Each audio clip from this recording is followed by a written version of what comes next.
सय्यदिल अशरफिल अंबिया वल मुरसलीन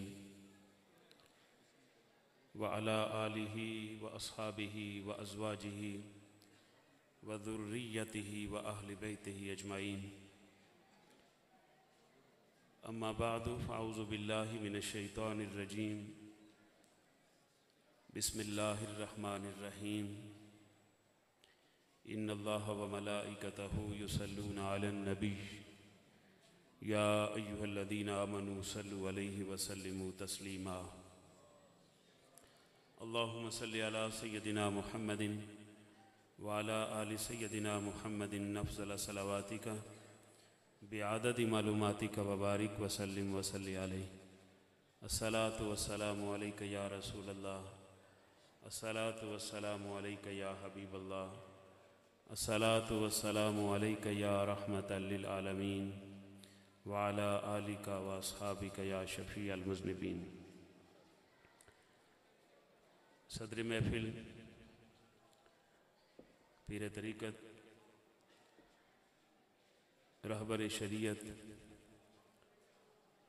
हज़रत खलीफ़ा हाजी मोहम्मद शरीफ साहिब दामत बरकातुहुल आलिया,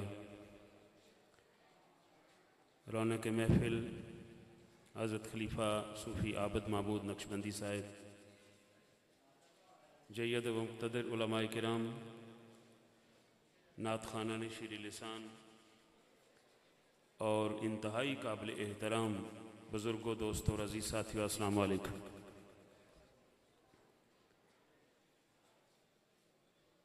अल्लाह सुब्हानहु व तआला का फ़ज़्ल है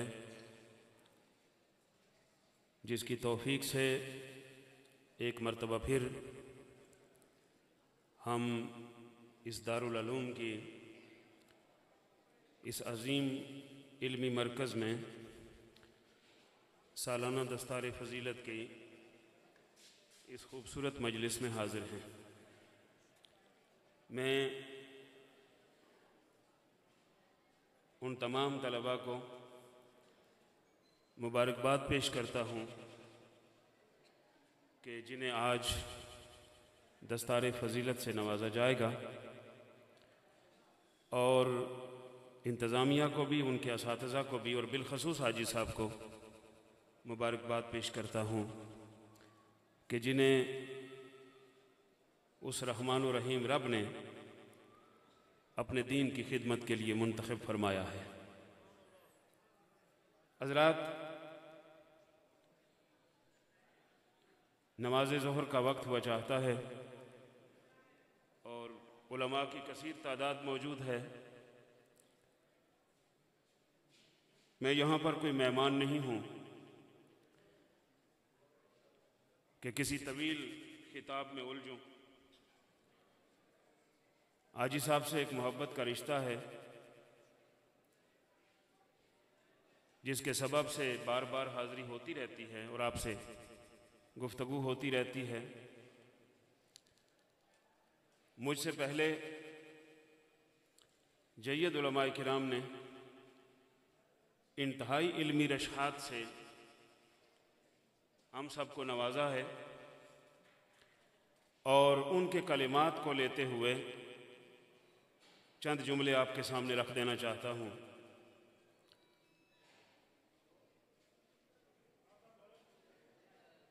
हज़रात,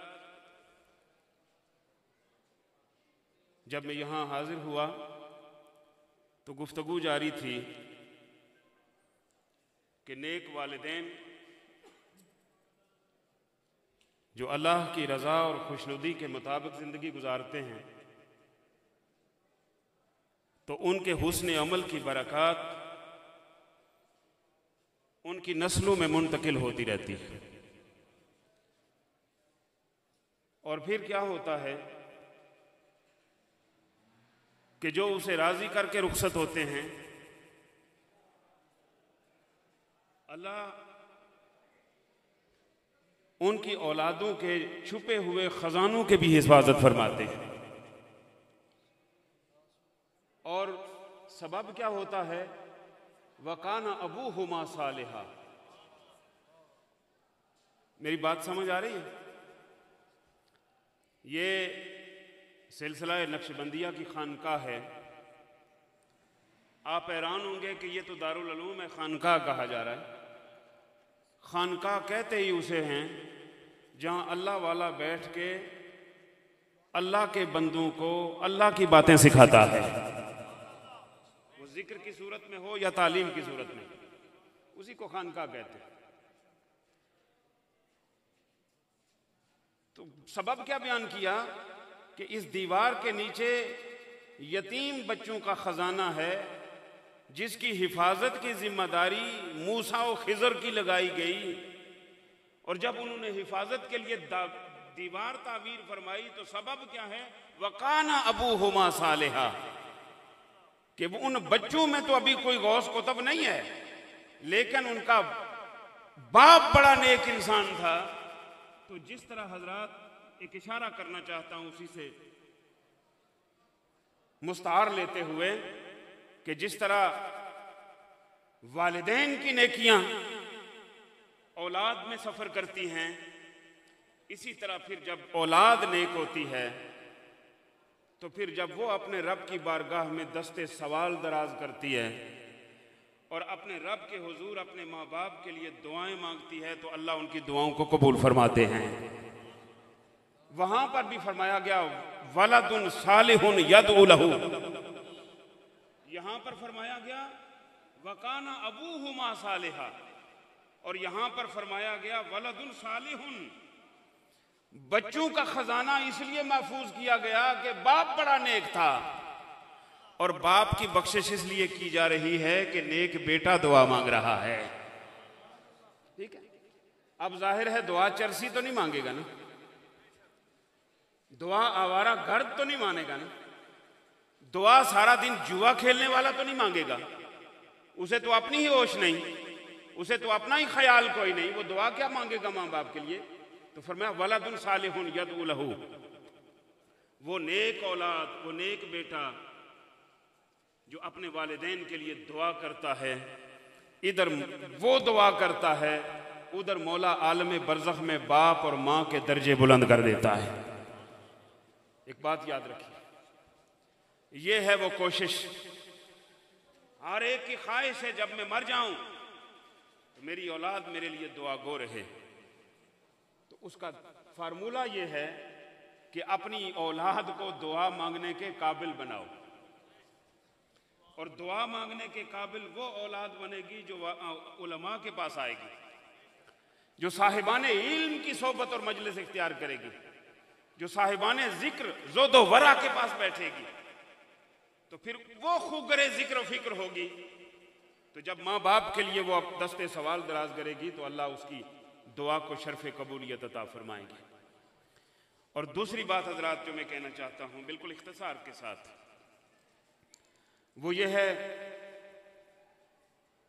कि दुनिया में इंसानों की तरक्की इल्म के साथ वाबस्ता है,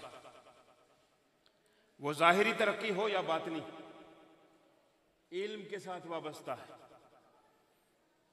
रुए जमीन पर तहजीब और तमद्दन के झंडे गाड़ने वाले, तारीख बताती है कि उन्होंने इल्म के जोर पर चांद पर कमंदें डाली हैं, मरीख तक पहुंचे। और दुनिया में ये याद रखिए, तरक्की का ताल्लुक इल्म के साथ है और बर्बादी और तबाही का ताल्लुक बदकिरदारी के साथ है। कौमें इल्म के जरिए तरक्की कर जाती हैं, लेकिन किरदार की खराबी के सबब वो तनज़्ज़ुली का शिकार हो जाती हैं। ये जो निज़ाम है जिसे निज़ाम खानकाही कहते हैं, इसमें दोनों का लिहाज रखा जाता है। इसमें तालिबीन को इल्म भी दिया जाता है और तरबियत भी दी जाती है। इल्म तरक्की के लिए लाजिम है और तरबियत किरदार की खूबसूरती के लिए लाजिम है। तो जब वो उलमा, जैसा कि फरमाया हजरत अल्लामा ने नमूना असलाफ आलिम दीन में गुफ्तगू थे और हजरत ज़ियाउल उम्मत का तज़किरा फरमा रहे थे। ज़ियाउल उम्मत एक ऐसी शख्सियत है और उन शख्सियात में से हैं कि बाज़ लोगों को ज़माना भूलते हुए लम्हे लगाता है और बाज़ वो होते हैं जिन्हें सदियां सलाम करती रहती हैं। ज़ियाउल उम्मत वो हस्ती है जिन्हें सुबह क़यामत तक इल्म की दुनिया सलाम कहती रहेगी, जिन्होंने सैकड़ों नहीं हजारों दानिश्वर पैदा किए और फिर पूरी दुनिया में इस वक्त वो अपनी इल्मी रोशनियां बखेर रहे हैं। हजरात, दारुल उलूम मुहय्युल इस्लाम पंडोड़ा हरदो ये उसी तसलसल और उसी निज़ाम के तहत कायम खानकाही और रूहानी निज़ाम के तहत एक ऐसा इल्मी मरकज़ है कि जहां आने वाले तलबा को ना सिर्फ तफसीर का दर्स दिया जाता है, ना सिर्फ हदीस का दर्स दिया जाता है, बल्कि उनकी किरदार साजी के लिए जिक्र की महफिलें भी सजाई जाती हैं, अल्लाह की ज़रबें भी लगाई जाती हैं, इल्लल्लाह का जिक्र भी करवाया जाता है। तो मैं पूरे यकीन के साथ कहता हूं, और इस वक्त पता नहीं तबीयतों पर गिरा न गुजरे उलमा की, मेरे दोस्त बैठे हैं सारे, इस वक्त जो सूरत हाल अहले सुन्नत की है, याद रखिए एक वक्त गुजरा कि कुरान के खिलाफ तहरीकें चली, एक वक्त गुजरा मुनकरीन हदीस पैदा हुए, ना कुरान के खिलाफ तहरीक चलाने वालों की तहरीक कामयाब हुई, ना मुनकरीन हदीस की चाल चली हुई चाल कोई कारगर साबित हो सकी। अब एक नए अंदाज के साथ हमारी जमात में से भी लोगों को शामिल करके एक और चाल चली जा रही है, और वो इंतहाई खतरनाक है। वो ऐसी चाल है जिससे अगर कामयाबी हुई तो बैक वक्त कुरान पर भी जद पड़ेगी, हदीस पर भी जद पड़ेगी, सुन्नत पर भी जद पड़ेगी, तसव्वुफ पर भी जद पड़ेगी, तरीकत पर भी जद पड़ेगी। और वो ये है कि मोहब्बत अहले बैत के कैप्सूल में बुग़्ज़ सहाबा की फकी भरकर वो खुराक दी जा रही है। अहले बैत की मोहब्बत की आड़ में अबू बकर और उमर की मुखालिफत की जा रही है। अहले बैत की मोहब्बत की आड़ में हुज़ूर अलैहिस्सलातु वस्सलाम की बारगाह से तरबियत पाने वाले वो लोग जिन्हें रब रज़ी अल्लाहु अन्हुम व रज़ू अन फरमा रहा है, उनके साथ के खिलाफ तहरीक चलाई जा रही है। ये एक ऐसा खतरनाक हमला है गिरामी कदर हज़रात कि अगर ये जमात जिसे जमात सहाबा कहते हैं, अगर ये उम्मत में मतनाज़े हो जाए तो कुरान मतनाज़े हो जाता है, हदीस मतनाज़े हो जाती है, सीरत मतनाज़े हो जाती है, सारा दीन मतनाज़े हो जाता है, सारा कानून शरीयत मतनाज़े हो जाता है। इसलिए कि रब्बे कायनात ने अपना कानून उतारा मोहम्मद मुस्तफ़ा पर है, सिखाया मुस्तफ़ा ने अपने सहाबा को है, और उसकी इम्प्लीमेंटेशन, उसकी अमली सूरत कभी अबू बकर के दौर में हुई, कभी उमर के दौर में हुई, कभी उस्मान के दौर में हुई, कभी मौला अली के दौर में हुई, और खुलफाए राशिदीन के दौर में इस्लाम और कानून शरीयत मुहम्मदी की अमली सूरत सामने आई।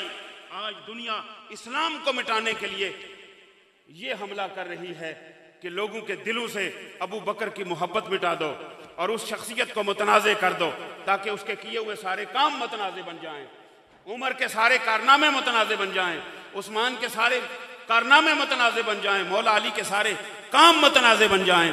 तो गिरामी कदर हज़रात, अल्हम्दुलिल्लाह दारुल उलूम बेरा और उसकी सारी शाखें और उसके ज़ेरे असर चलने वाले सारे इदारे, उनका तुर्रा इम्तियाज़ ये है कि वो अहले बैत का दामन भी उनके एक हाथ में है और दूसरे हाथ में हुब्बे सहाबा भी मौजूद है, दामन सहाबा भी मौजूद है।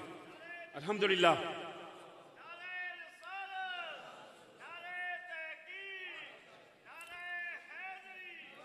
हज़रात, उलमा को यहां गौर फिक्र करना होगा और मेहराब व मिंबर से उन नफूस कुदसिया की अजमत का इजहार करना होगा जो मुस्तफ़ा को देखते रहे, मुस्तफ़ा उन्हें देखते रहे और फिर खुदा उन्हें देखता रहा। शायद के उतर जाए तेरे दिल में मेरी बात। क्या मंजर है सानी अस्नैन इज़ हुमा फिल गार इज़ यक़ूलु लिसाहिबिही ला तहज़न इन्नल्लाह मअना। ज़ौकी तर्जुमा इसका यूं होगा उलमा से माज़रत के साथ कि खुदा जनाबे मोहम्मद मुस्तफ़ा अबू बकर को देख रहे थे और अबू बकर मुस्तफ़ा को देख रहा था और अर्श वाला दोनों को देख रहा था।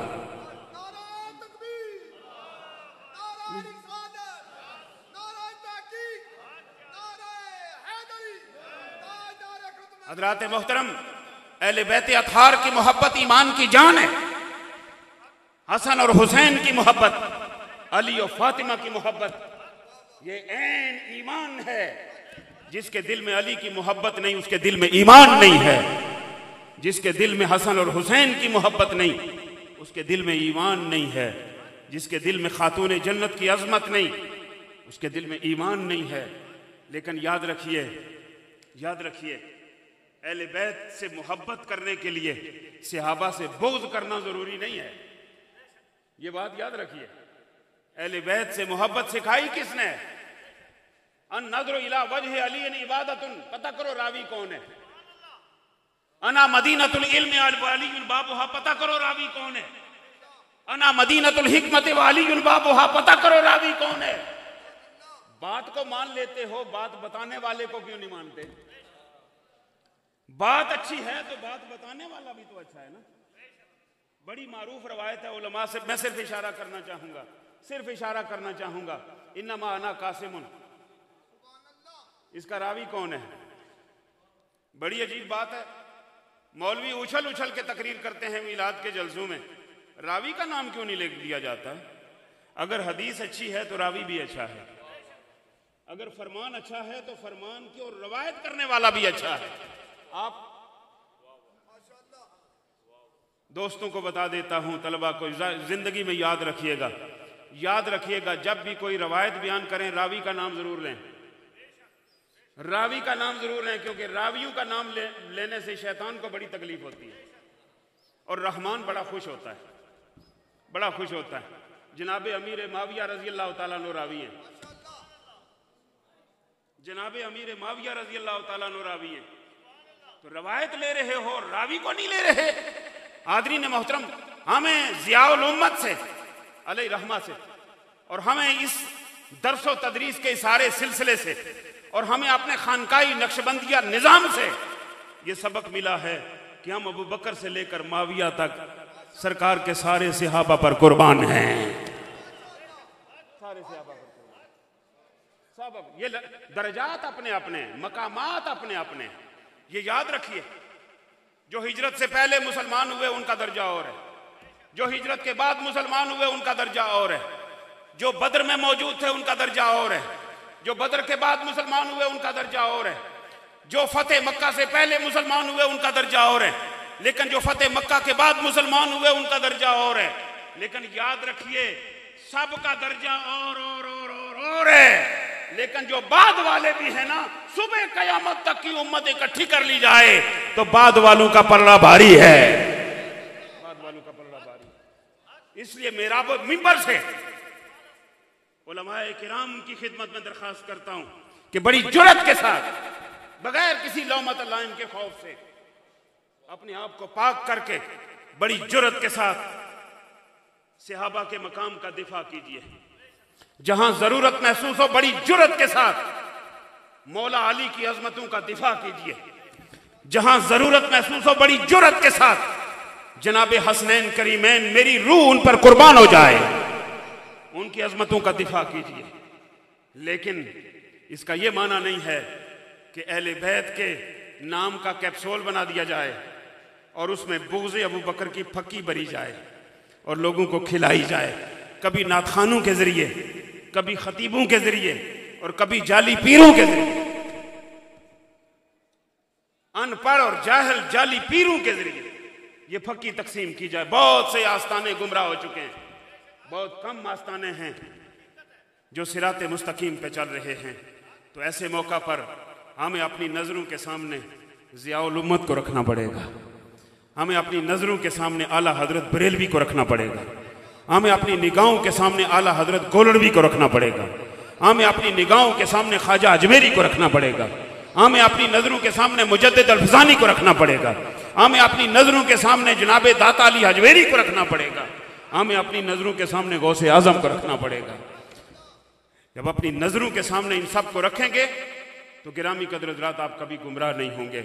और अल्लाह का आप पर फजल है, आप पर फजल है, आप पर अल्लाह की मेहरबानी है कि आपको अपने खित्ते में, अपने इलाके में एक ऐसी शख्सियत मैसर आ गई है जो दिन रात कोई लम्हा ज़ाय किए बगैर अल्लाह के दीन की तरवीज के लिए और लोगों के ज़ाहिर और बातिन को संवारने के लिए अपनी खिदमात पेश किए हुए है।